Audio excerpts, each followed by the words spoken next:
The stone parade ground trembled from thousands of steps. The air was permeated with iron and sweat. In the ranks stood men who were to go against barbarians, whose swords were longer, bodies more powerful, and shouts louder. But it was precisely these short blades, only half a meter long, that decided the fates of continents. Why did a weapon, which seemingly yielded to almost all others, become the main instrument for conquering half the world? And what was hidden behind this simple piece of steel, piercing into the history of humanity like into the flesh of an enemy? The answer is hidden in the Roman gladius, a weapon that changed the very idea of war. The Romans did not just fight, they created a system. According to Polybius, legionaries were not a mob, but a living mechanism where every detail had its place. Their short sword was called a gladius, from the Latin gladius, which meant sword. But unlike barbarian blades, it did not chop, it stabbed. The gladius was not a symbol of strength, but a symbol of calculation. Its length was approximately 50 centimeters, its weight about 800 grams. Too short for a knight's swing, but ideal for a precise thrust to the heart. Imagine a moment of silence before the battle. The front line of the legion lowers huge rectangular shields, and beneath their edge, like serpent tongues, blades peer out. This is not a chaotic slaughter, but a cold-blooded ritual. A step forward, a stab under the rib, a step back. Thus, the Romans transformed the battlefield into a factory of death, where every second was a movement of a finely tuned mechanism. This formation was called a manipulus. 20 years before our era, the historian Livy wrote that it was precisely the manipular formation that allowed Rome to withstand the onslaught of enemies, outnumbering it many times over. 3 lines of infantry, hastati, principes, and triarii, moved like waves, replacing each other. Each wave left behind only dust and bodies. Archaeological finds confirm, under Carthage, under the German Wald Forest, and on the eastern borders of the empire, dozens of gladii were found. Short, bent from time but still sharp. The metal, forged from Spanish steel, withstood incredible loads. The Spanish type, Gladius Hispaniensis, became the standard because it combined strength and balance, allowing for a thrust without loss of control. A Roman in armor carried with him not only a sword, but also an entire philosophy of war. Unlike the barbarians who fought for glory, he battled for order. His blade did not gleam in the sun, did not sparkle with decorations. It was like Rome itself, strict, functional, invincible. When the wind blew sand off the bodies of fallen enemies, the gladius remained, sticking out of the ground, like a sign of power, short, silent, but absolute. And it was at this moment that the main military revelation of antiquity was born. To conquer chaos, one needs a weapon no longer than an outstretched arm. But the strength of the gladius was not only in the metal. It lived in those who held it in their hand. People who trained every morning on wooden dummies struck not for fury, but for rhythm. They honed not strength, but precision. They were called miles, a soldier, a man of duty, and this duty determined the future of the empire. The secret of the Roman sword was not in the steel or in its form. It lay in how it was used, in the ability to turn a moment into an advantage. That is why the Roman gladius became not just a weapon, but an extension of human will. And when thousands of these short blades were first lifted into the sky above the Pyrenees, the world did not yet know that in a few decades it would be they who would decide the fate of Europe. In southern Spain, in the hot and dusty air of Saguntum, the clang of steel first sounded, from which a myth was born. It was here, during the Second Punic War, that the Romans first encountered the weapons of Iberian mercenaries, short, sharp swords cutting flesh with terrifying ease. These blades were shorter than Gallic ones and heavier than Greek ones. They entered the body like a knife into wet clay. The Romans were astonished. According to Polybius, the legions first saw a weapon capable of piercing a man to the heart with a single movement. Thus was born the Gladius Hispaniensis, the Spanish sword that became the heart of the empire. But before this blade found its way into the hands of every legionary, Rome had to understand it. Metalworking in Spain was considered the best in the Western Mediterranean. Local smiths used a special method of repeated forging, creating a flexible yet strong blade, capable of not breaking when striking armor. Roman masters adopted the technology and brought it to perfection. Every gladius was precise to the millimeter, a blade about 55 centimeters long, the point sharpened on both sides. The balance shifted towards the hilt for maximum control. This sword did not look intimidating. Its strength lay in how it functioned within the system. The legionary did not strike, he stabbed. The thrust went forward, into the exposed space between the shield and the enemy's body. A second and a short thrust decided the fate of the battle. Polybius wrote that the Romans fought not with fury, but with the cold precision of a surgeon. That is why enemies often fled, without ever understanding where death had come from. But for the blade to become an extension of the hand itself had to be forged. Training in Roman camps, castra, was a test of endurance and will. A soldier began the day with formation and marched 20 kilometers in full armor, a shield weighing 10 kilograms, a helmet, 1.5, armor, about 12. On his back, provisions, sapper tools, a pilum spear, and the gladius itself on his right hip. Why on the right? So that the arm pressed against the body could instantly draw the sword from under the shield without exposing itself. Every movement was perfected, like the mechanism of a clockwork device. These men trained with wooden swords, heavier than real ones. Every strike was practiced 1,000 times. Romans believed if the body became accustomed to the weight, steel would seem light. They were taught not to chop, but to thrust. Short, fast, almost without a backswing. This seemed simple, but in reality, it required ideal coordination in a dense formation, where every step and swing depended on one's neighbor. Thus, a Roman learned not just to fight, he learned to be part of a whole. The formation tactic, in which the short sword gained meaning, was called testudo, turtle. When the enemy showered the legion with a rain of arrows, the Romans raised their shields over their heads, creating a living shell. Beneath this shell, they advanced, step by step, until the distance was reduced to a single strike. Then the shields opened, and the gladii, like the claws of a predator, plunged into the enemy. For a modern observer, this can be compared to the coordinated play of a football team. Everyone knows their place. Every step is calculated. But if one makes a mistake, the entire formation falls apart. Therefore, in the Roman army, a mistake was a crime, and discipline a sacred law. For breaking formation, death. For desertion, crucifixion. Centurions, veterans of dozens of campaigns, ensured that a recruit did not merely hold a sword, but understood its rhythm. One such commander could walk along the line and, without saying a word, understand by a glance who was ready to die and who was trembling. The gladius tested not only strength, but also spirit. Archaeologists find wooden training dummies and sand arenas in old camps, indentations on their surface, traces of endless training. It was there that the Roman legionary was forged, transforming the short blade into a weapon of total war.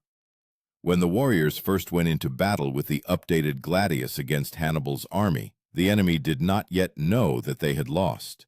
For now the Romans fought not only with a sword, but also with a system.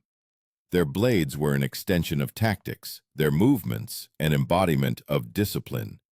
And every blow of this short sword brought closer not just victory in a single battle, but the birth of the very idea of empire, a world where order conquers chaos. The summer sun reflected off bronze helmets, blinding opponents, while the Roman line slowly but relentlessly advanced. This was not an impulse, not the chaos of an attack. This was the march of a machine. In each manipulus, 120 men, arranged in a checkerboard pattern, with identical breathing, identical step, identical coldness in their eyes. When the Second Punic War reached its climax, Rome understood.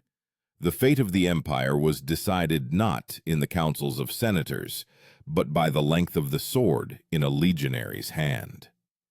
The Battle of Cannae, 2016th year before our era, a day that became a symbol of defeat, but also of a turning point. Hannibal surrounded an army of 80,000 men, and the Roman legions perished almost entirely. It seemed all was lost. But it was precisely after Cannae that the gladius became not just a weapon, but a symbol of rebirth. Rome stopped imitating its enemies. It began to learn from defeats. Polybius wrote that only after terrible losses did the Romans understand that a short blade requires coolness, not strength. Now, every strike, every step of a legionary was honed with new precision. The centurion, commander of 100, became the embodiment of this system. He did not merely command, he went first. His staff, called a vitis, was not a symbol of power, but an instrument. With it, he struck the backs of those who lagged behind and raised the fallen. It was he who ensured that the gladius did not become a toy in the hands of a soldier. The secret of the gladius was that it did not fight by itself. Before each strike came the pilum spear, heavy, with a thin iron tip that bent upon impact, preventing the enemy from using it against the Romans. The pilum pierced the shield, and at the moment the enemy tried to pull it out, the legionary was already there. A step forward, a stab under the rib, short, almost silent, but deadly. This technique, described by Livy, became a classic of Roman tactics. The formation in which it was used was called triplex aces, the triple battle line. In front were the hastati, young, resilient. Behind them, the principes, experienced, reliable. Last stood the triarii, veterans, the last line. When the first two lines grew exhausted, the triarii rose to their knees and entered the fray. Even their saying entered history.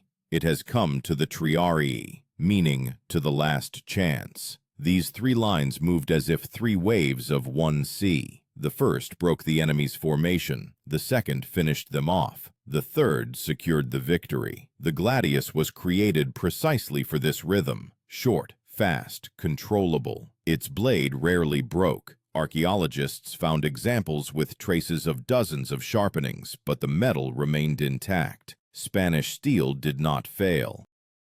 Caesar would later write in his commentaries on the Gallic War that the Roman legionary struck where the enemy least expected, under the shield or at the throat. This was precisely the genius of the gladius. It worked where long weapons lost their advantage. Compare this to modern sports. The gladius is like a short, straight punch in boxing. Without a wind-up, without a showy swing, only the power of the moment. This weapon required not brute force, but concentration. Therefore, the gladius is not a sword for lone heroes. It is a sword for those who hold the line. But physical strength was only part of the equation. A legionary had to possess almost superhuman endurance. 25 kilometers of marching per day, with a load of up to 30 kilograms. Sleeping on the ground, a ration, a handful of wheat, and a little wine. They built roads, bridges, camps, and then went into battle. This was not an army. It was a way of existence. On one of the stone slabs found near Nimes, an inscription is carved, Gladius non dormit. The sword does not sleep. These words, perhaps, were a legion's motto, and this was not a metaphor. The gladius was always at hand, even at night, under a cloak, near the heart. Dust, sweat, clang of metal. In battle, the gladius sounded like a short chord, a clang, a strike, a cry, a step back. Thus Rome moved forward, step by step, turning each battle into training for the next. When the legions returned after Cannae, no fear or doubt remained in them. They marched toward Hannibal to reclaim their honor, and every legionary knew now his strength was not in the size of the blade, but in how deeply he was willing to plunge it into chaos to restore order. The year 119th before our era, a new threat loomed over northern Italy. The Cimbri and Teutones, gigantic barbarians with long swords and voices like the roar of thunder. They were almost a head taller than the Romans, and their blades were a full palm's length longer than the gladius. When these northern behemoths broke into formation, their blows shattered bones and shields. But it was then that a new army was born, the army of Gaius Marius, and the short sword once again proved that it was not the length of the steel that mattered, but the precision of its movement. The Marian reforms changed everything. Now every soldier was a professional, not a peasant who had taken up arms temporarily. Their armament became unified, standardized, and the gladius, mandatory for everyone. It was no longer a symbol of the elite. Now it was a tool of the armored people. Each sword had a name, a mark, and a length of about 52 centimeters. Rome became an army of smiths and discipline. According to Plutarch, Marius's soldiers slept with their swords, ate with them, died with them. The gladius was worn on the right, so that the hand under the shield could deliver a blow in an instant. The soldier was trained not to raise his arm, but to thrust the blade forward, short and precise. The strike went from bottom to top, under the ribs, under the shield, into the abdomen. Silence and cold geometry, that is how a Roman killed. In the Battle of Vercellae, the Gladii decided the outcome of the war. When the Cimbri burst in, clattering their long blades, the Romans met them with a wall of shields, a short step forward, a thrust, an exhale, a step back. Their formation did not break. The barbarians swung widely while the Romans stabbed closely.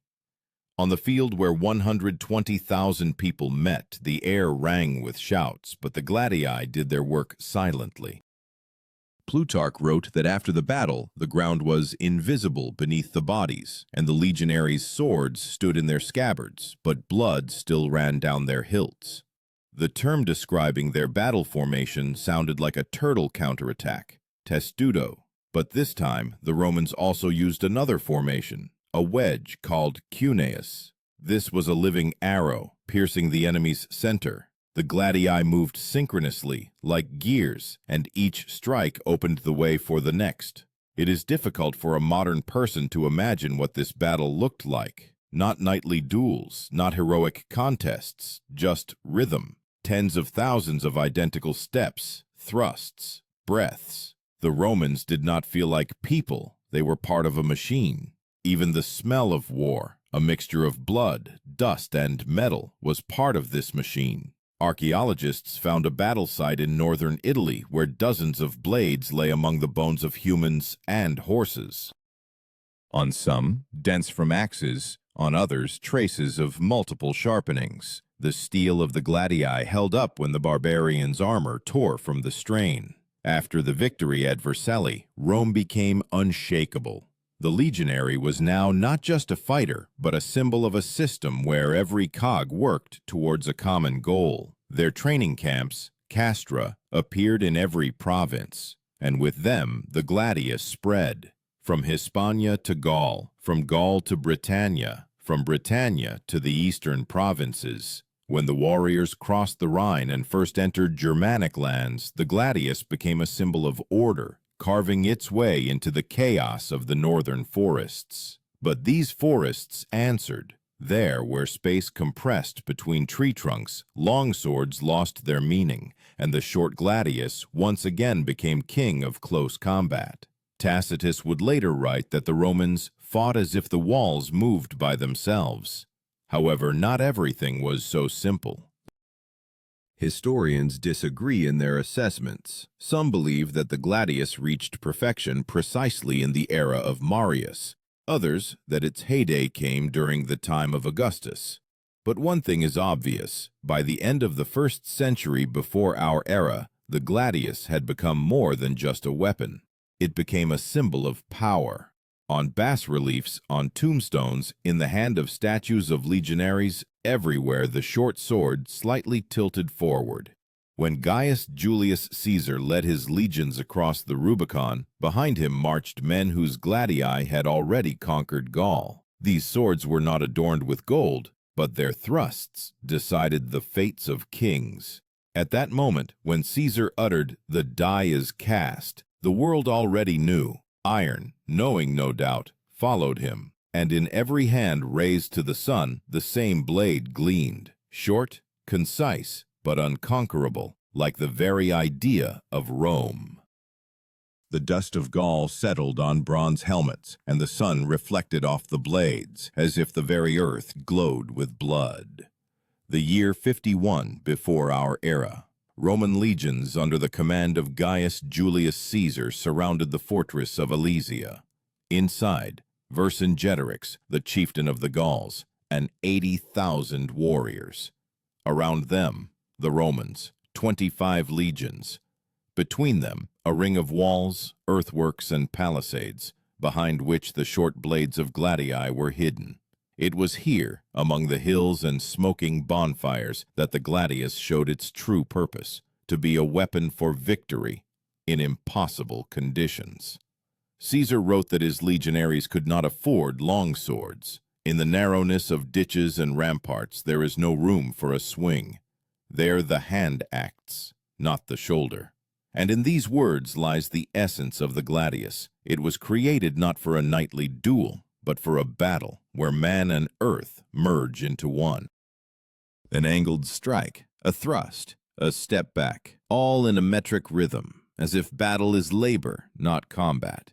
By the time of the Gallic Wars, the gladius had taken its final form, the Mainz-type gladius. A wider blade, a thickened base, weighing about 900 grams. It retained Spanish sharpness, but became more convenient in close combat. Caesar's legionaries used it together with the heavy scutum shield, rectangular, curved, almost chin-high. When the legion formed a dense front, these shields created a wall, and the gladii, spikes beneath it. Polybius noted that no enemy could withstand such a formation for longer than a few minutes. The Roman stands silently, like a stone, but when he takes a step, the earth trembles. Gauls, Franks, Germans, all were accustomed to wide swings. They struck from top to bottom, hoping to cleave the opponent in half. The Roman struck forward, under the shield. His blow was almost invisible, short, like a breath, but decisive. The battle at Alesia lasted 2 days. Barbarians stormed the Roman fortifications wave after wave, and each time it seemed the Roman line would falter, short thrusts of gladii flashed from beneath the walls. One historian later wrote, "The Romans did not fight. They moved like a living organism, where every hand knew where to plunge the steel." But the gladius was not only a weapon of killing, it became an instrument of survival. Legionaries used it to cut branches, dig earth, prepare food. It was a part of daily life, like a spoon or knife for a modern soldier. In archaeological camps in Gaul, blades with blunted ends are found, clearly used for work, not for battle. For a Roman, the gladius was an extension of the body, even in peacetime. After the Gallic Wars, the gladius became a symbol of Rome's power over conquered peoples. Every time legions entered a new city, eagles, the symbol of the legion, were carried ahead, and next to them gleamed the short swords. Even when Caesar triumphantly entered Rome after his victory, the legionaries' gladii reflected the torches, as if warning the empire would stand not on gold, but on iron. However, Caesar himself understood. The strength of the gladius lay not only in the ability to kill, but also in the discipline of its wielder. He wrote, "Rome conquers not with weapons, but with order." In these words lies the essence of the entire Roman war machine. The gladius was not just a sword, it was a measure of character. Every soldier knew if he faltered, the formation would collapse, and with it, all of Rome. After Caesar's assassination, gladii were once again stained with blood, this time in civil wars. At Philippi, at Actium, at Mutina, Romans killed Romans, and the short sword, created to conquer the world, turned against its creators. But even then, it remained the same, straightforward, honest, uncompromising. When Octavian Augustus became the first emperor, he did not abandon the gladius. He only changed the meaning of its use. Now this sword protected rather than conquered. It became a symbol of Pax Romana, the Roman peace, which rested not only on laws, but also on the memory of those who held this piece of steel in their hand. And yet, in its point, the shadow of past battles still lived, because every gladius held the imprint of the hand of one who once stood in the dust under Alesia and knew the whole world could be conquered if in hand there was a short sword and an iron will. Rome became an empire. A world built on blood now rested on fear and order. But the gladius did not disappear. It lay at the hip of every legionary standing on the distant borders, in the reigns of Britannia, in the sands of Syria, on the Rhine and Danube. Its form became slightly simpler, shorter, the Pompey-type gladius, less elaborate, more functional. This was no longer the weapon of a conqueror, but an instrument of the imperial mechanism, the sword of a guard. The first decades of the empire passed under the sign of peace. However, it was during this period that the gladius acquired a new meaning, a ritualistic one. It became a symbol of legionary honor. When taking an oath, legionaries touched their blade to their chest, swearing to protect Rome and the emperor. Even on the gravestones of the fallen, the gladius was depicted not in battle but at rest, sheathed, blade down, as a sign of duty fulfilled. Historians find dozens of gladii in camps in northern Britannia near Hadrian's Wall.